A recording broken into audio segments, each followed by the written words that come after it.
Քանի որ իմ գիրքը արդեն շատերը ունեն, այս ուսի հատվածն եմ ուզում ցույց տալ, Լեմկոսեբը շատ տարբերվում է այդ առումով, թե ոնց են կառուցում։ Նշեմ կետերը, որ դուք ձեր մոտ պատկերացնեք, սա 31 հորիզոնակալ, ինչպես սա կրծքի գծի վրա նշվող 32 կետն է, սա 22 կետն է, սա սեղմոնի կողմերն են, 122 շտրիխն է, 122 կետն է, 121 կետն է, սա 13-ն է, սա 14 կետն է։ Հիմա ոնց ենք ձևավորում, այստեղ կարգինի աշխատանք կա, ուսանողներից մեկի մոտ խնդիր էր առաջացած, դրա համար մտածում եմ, որ ձեր համար նույնպես կլինի օգտակար սա։ Ուրեմն կարգինով ավելի հեշտ է աշխատել, որովհետև այստեղ ընդհանրապես այս սեղմոնի խորությունը ես պետք է տեղափոխեմ, այսինքն ուսի վրա է սա հիմա կառուցված, սա ուսի գծի այդ լայնությունն է, որպեսզի չփոքրանա ուսի գիծը, չափում եմ այս սեղմոնի մի կողմից, սա ուսի գիծն է, սեղմոնի այս մի կողմից, մինչև այս ուսի կետն է, արդեն սա հենց թևի մոտ ուսագլուխն է, ավելի ճիշտ, այս չափը տեղադրում եմ սեղմոնի մյուս կողմի այս կետից եւ այստեղ աղեղ կա կառուցած, որը կառուցել եմ 332, 13 հայցի աղեղ։ Ասում եմ այս չափը ես տեղադրեցի այստեղ, այսպիսով, եթե ես այստեղ սա չափեմ, այս սեղմոնի խորության չափով տեղադրվեց 14 կետից դեպի այս կողմ։ Եթե կարգինով էլ շանենք, մարդը կարգին չի սիրում իրականում, իհարկե դժվար է Լեմկոսեբը առանց կարգինի, սա սեղմոնի, այս սեղմոնի խորությունն է, որը տեղափոխվել է, եւ սա մեր արդեն իսկական ուսագլխի տեղն է, հաշվի առնելով, որ այստեղ խորությունը, եթե մենք կարենք սեղմոնը, ուսի գծի լայնությունը չի փոխվի։ Բայց քանի որ մենք նոր կետ ենք գտել, այստեղ մի հատ հետաքրքիր եւ շատերին բարդ թվացող հատված կա, ոչ մի մեթոդի մոտ չեմ տեսել, դրվում է սեղմոնի այս գագաթին, կարգինի ասեղը եւ դնում ենք այս մեր նոր ստացած 14 շտրիխ կետին այսպես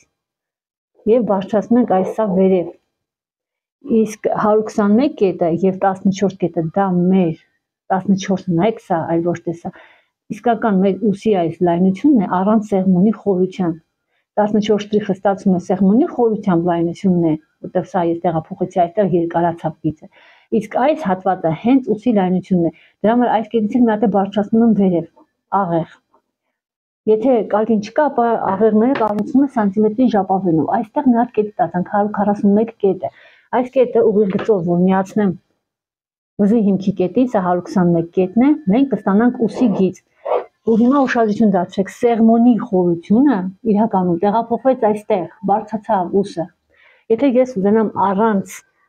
որևիցե մի սեղմոնի ուսի գիծ, ապա ես կարող եմ այդ գիծը օգտագործել, այս գիծը կարող եմ օգտագործել։ Գեղեցիկ կոր գծով միացնեմ 332-ին, ու որպես օրինակ եմ ես ասում, հա այսպես։ Միացնեմ եւ ունենամ թևի փորվածքը։ Բայց կա որ այս գծից իջեցնում են, օրինակ կեսն են ընտրում, որ շատ չլինի, ուղղակի սեղմոնի խորությունը քչացնում, այսինքն չեն ուզում այստեղ ավելնորդ հատված տալ։ Այդ դեպքում մենք կարող ենք մի փոքր բարձրացնել այս գիծը եւ ունենանք մեր ուսի գիծը ձևավորենք։ Բնականաբար ձգվող հագուստների դեպքում մենք կարող ենք թողնել հենց 14 կետը առանց սեղմոնի։ Ոտ։ Հիմա որ այս գծին ցենց եկել ենք, այս սեղմոնի կողմերը հատվել են, սրանք մեր նոր կետերն են սեղմոնի, որտեղ ուսի գիծ է ձևավորվում։ Լավ կլինի, որ իհարկե կանոնով կարող է չափել, այսպես տեղադրել, բայց լավ կլինի կարգինից օգտվենք, սովորենք օգտվել, ահա սա, ստացվում է ես մի կողմը հավասարացրեցի մյուսին։ Սեղմոնի երկու կողմերը պետք է լինեն իրար հավասար, սա մեր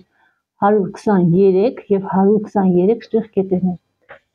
Եվ հիմա արդեն վերջնական ես կարող եմ ձևավորել ուսի գիծը։ Սեղմոնի խորություն 123-ը, սեղմոնի երկու կողմերը պետք է լինեն իրար հավասար եւ 123-ը այս կետը միացնում 14 շտրիխ կետին, որտեղ սա սեղմոնով ուսի գիծն էր։ Հա, այսպես։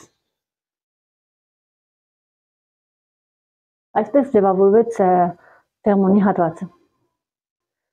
Երբեմն ես մեթոդները խառնում եմ իրար իմ աշխատանքի ընթացքում եւ կարող եմ այսպես ուսը կառուցել, նույնիսկ եթե ես նախագծում եմ Photoshop-ով կամ մեկ այլ ուրիշ մեթոդով, որովհետեւ այդպես իմ դուրը գալիս է թե ինչպես է ձևավորվում ուսի հատվածը։